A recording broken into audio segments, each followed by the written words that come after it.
Hello, good morning, and welcome back to the channel. It's always beautiful to have you here. And as usual, we'll spend our time discussing interesting concepts in science. Today, based on demand, we want to go back to a very basic part of our science, and that's we want to discuss the cell. What is the cell? The cell has been defined as the basic unit of life, the basic unit of biological activity. So, what we are saying in essence is that every form of life is life that we have within a cell.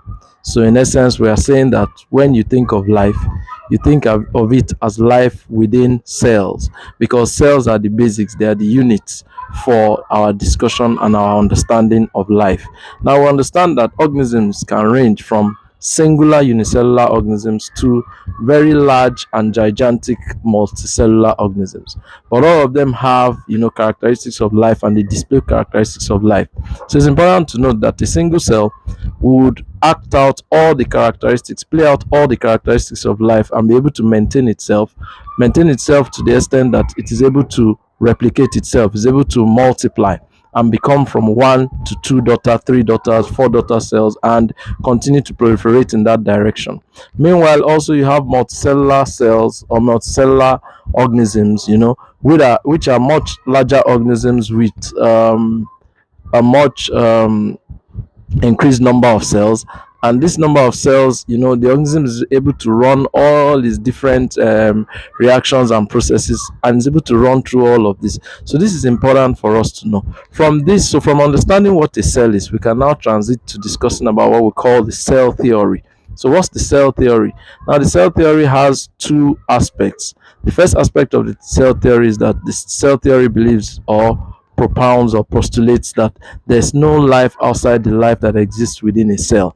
So the cell theory is saying, in essence, that when you talk about life as we know it now, as we can explain it as scientists, it is life that we have within a cell. There's no life outside the life that we have within a cell. And that every living organism is made up of either a single cell or a collection of cells carrying out different functions. So if you look at any living organism that you know, from your unicellular organisms like your microorganisms, your amoeba, your protista, to your much improved multicellular organisms like your worms, and then to your even larger organisms, like your mammals, like your reptiles, your amphibians, your plants. When you look at all these organisms, they are all made up of either a single cell or a collection of many cells. And so the cell theory explains that all forms of life are the life that exists within a cell, and that there is no other life outside the life that exists within a cell. Secondly,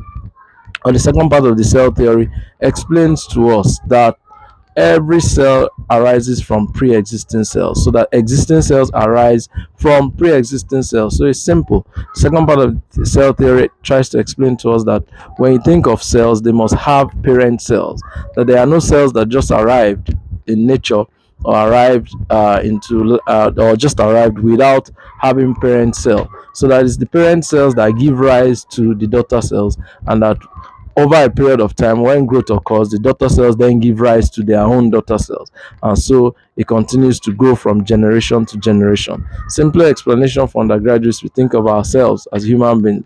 We had pre-existing cells in our parents. Our parents were the cells that were existing before we came to be. Our parents, they gave birth to us, they gave rise to us. So they are the pre-existing cells for us, who are the existing cells. And of course, many of us might still have our parents being alive. So even though they are pre-existing cells for us, they are still existing.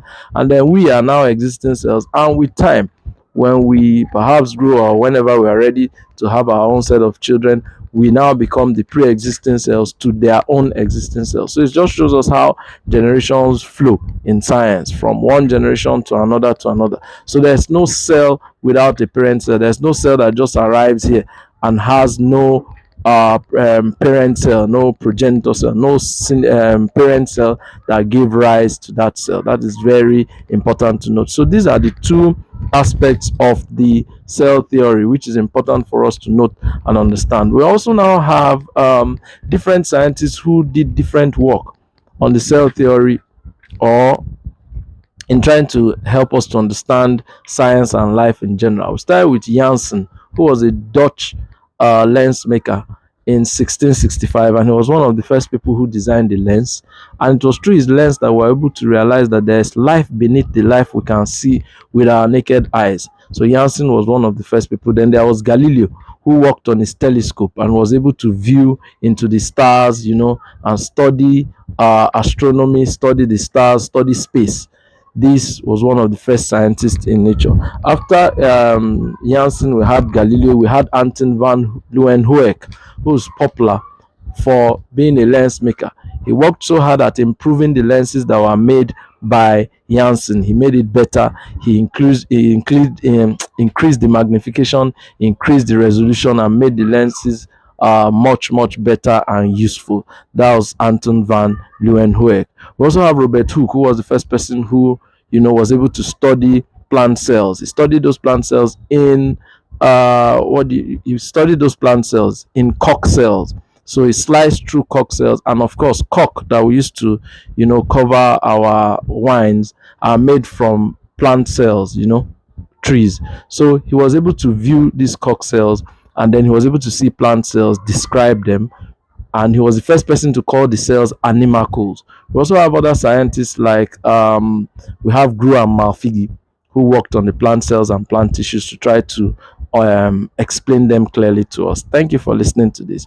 Do have a wonderful day and continue to like and share our content. Cheers. Ciao.